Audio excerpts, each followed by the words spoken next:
Hello, my name is Eric Notless, and I am a MD PhD student. I'm representing a team of researchers from the University of Michigan and Peers Health.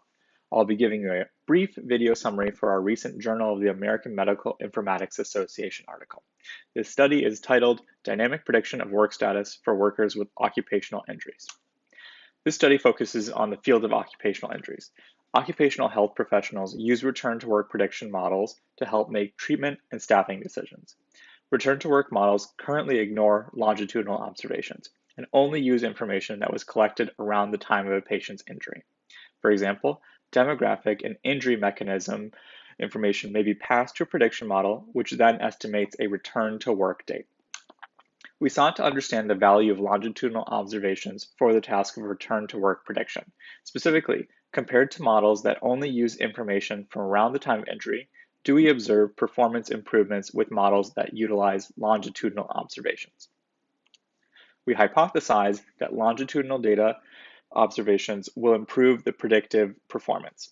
This is because we've seen improvements in other healthcare prediction tasks when we use longitudinal observations. We were granted access to a large retrospective workers' compensation claims dataset. We trained a proposed model that utilizes all longitudinal observations, and then we compared it to a baseline model that only used information collected around the time of patient injury. We assessed the daily performance of the models in terms of discrimination and calibration. In terms of discrimination, the proposed model outperformed the baseline model, as it had a significant increase in the AUROC. The proposed model also outperformed the original model in terms of calibration, with a significant decrease in the expected calibration error. So the big takeaway is that return to work prediction can significantly benefit from the incorporation of longitudinal observation information. Thank you for taking the time to learn about our study. If you are interested in learning more, please check out our new article in the Journal of the American Medical Informatics Association.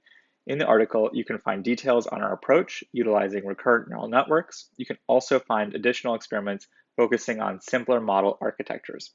Along with all this, you can find an overview and links to code that you can use to train models using longitudinal observations. Thank you.